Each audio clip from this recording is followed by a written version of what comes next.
Sonic the Hedgehog is one of those franchises that has stuck with me since childhood, especially the original trilogy.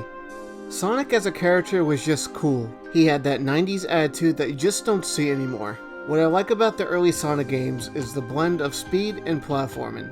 There was nothing like it at the time. I couldn't tell you which one I played first, as I remember Sonic 1 through 3 just being available to play back on the family Sega Genesis. I have fond memories of playing Sonic 1, 2, and Sonic 3, but for today's video I'm going to cover the first game in its original form. Sonic 1 takes place on South Island, where the nefarious Dr. Robotnik is trying to acquire the 6 cast emeralds to exploit its power to conquer the world. Dr. Robotnik has also captured the local animals and turned them into badniks, which are basically mindless robots that aid Dr. Robotnik in his evil deeds.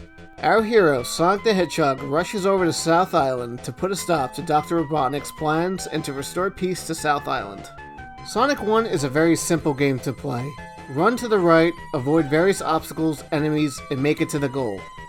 Each zone has 3 separate levels, with the third act featuring a boss battle at the very end. The controls are very simplistic.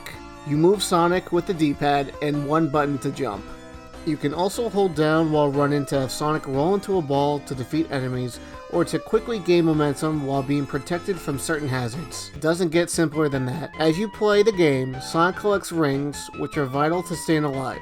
A single hit from an enemy will cause Sonic to lose all his rings.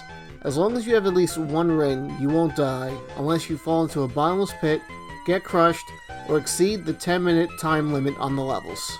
There are also TV monitors containing different items such as rings, 1-ups, a shield, which protects you from taking a single hit, invincibility, which plays an awesome theme song when you collect it,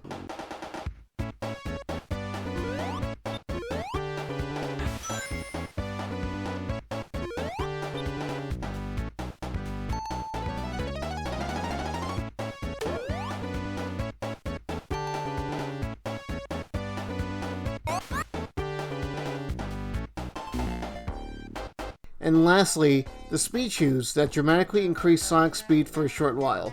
Sonic will travel across 6 different zones, each with a different environment and level gimmick. Green Hill Zone being the first zone in the game really shows the best aspect of the gameplay. Green Hill gives the player plenty of opportunities to show you how fast Sonic can go, but at the same time slow things down for precise platforming depending on the route you take in the level. The famous checkerboard terrain, lush palm trees, dark blue sky, loop-de-loops, and of course the music is what makes Green Hill one of the most iconic levels in the entire franchise and all of gaming. Marble Zone, on the other hand, really slows things down dramatically. Marble Zone has next to no areas to gain speed, but instead opts to focus on platforming. New players might have trouble with the various amount of level hazards, with a bunch of different lava obstacles and spike traps to keep you on your toes. Spring Yard Zone brings things back up again with opportunities to gain speed. The half-pipe sections really shine as we get to really mess around with Sonic's physics and momentum. This level has one of the most annoying badniks in the game. These roller badniks will roll and fling its body towards you even when you're off screen.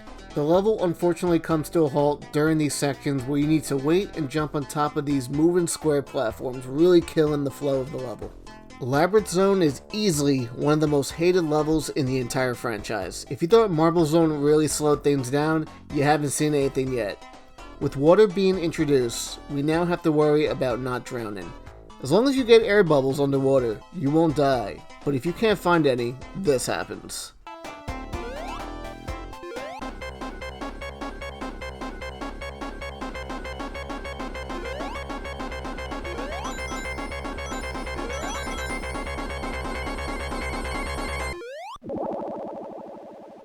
There is absolutely no opportunity for speed here. You'll spend the whole level navigating the level terrain, going underwater, and finding switches to open up pathways to proceed. As a kid, Labyrinth Zone would game over me a lot, and sadly I would have to start the game again from Green Hill Zone. Starlight Zone, like Green Hill Zone, does a great job blending speed and platforming sections together again. Loop-de-loops are back as well. I always try to avoid the lower path because of the amount of bottomless pits in this level. The bomb badniks can be annoying if you get caught in the explosion. The last major level is Scrap Brain Zone, with the most level hazards easily by far. The spinning platforms and floor traps can be fatal if not careful. Act 2 has a new level gimmick, such as these round objects Sonic can roll on and get added speed and height. Act 3 decides to blindside you with a trip back into a labyrinth zone-like level. Luckily, there's a quick way to finish the level if you run ahead of the sliding platform and go underneath. The final zone is just there for a final showdown with Dr. Robotnik. Unlike the other boss fights, you don't get any rings, so you just have to make sure you don't get hit by the purple projectiles or get crushed to death. Once you get the pattern down, it's not that hard of a fight. In fact, none of the boss fights were really that hard, except for Labyrinth Zone's boss. It's not even really a boss fight, you just have to make your way up to the top, avoiding water, spikes, and fire projectiles. When you get to the top, Robotnik flies away. Also, I like the fact that you fight Robotnik throughout the entire game. Other games you don't fight the main antagonist until the end, but in Sonic, Robotnik keeps coming back with a new, stronger machine each time. Well, except for Labyrinth Zone. The ending to the game sees Sonic running in Green Hill Zone, with the Flicky saved, and that's about it. Wait, what? Oh right, I never got any of the Chaos Emeralds. Let's change that. To get a Chaos Emerald, you have to have at least 50 rings by the time you reach the end of Act 1 or 2 in any zone. Once you meet the requirements, you will see a giant ring floating above the goalpost. Simply jump in and you will enter the special stage. Here you will rotate around a maze-like structure looking for the Chaos Emerald. The only way to lose is if you fall into a blinking red gold block, immediately kicking you out of the level. Later stages can be challenging, especially if you don't know where the Chaos Emerald is. Now that we have all the Chaos Emeralds, let's see if the ending has changed.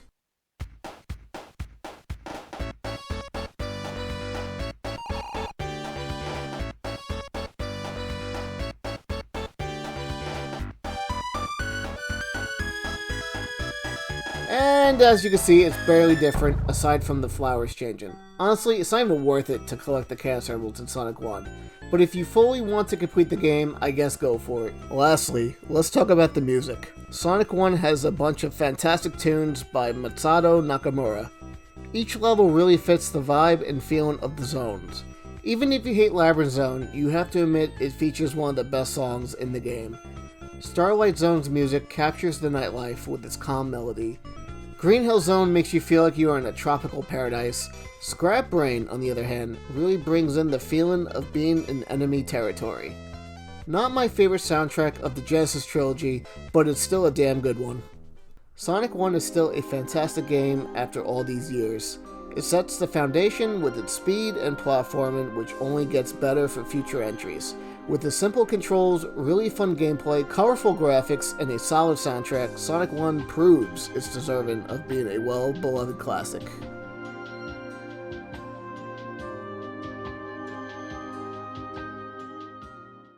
If you enjoyed this video, give it a like and comment below your thoughts on today's topic. Please consider subscribing to the channel and hit that bell to be notified when the next Sergmanx video drops. Have a good one.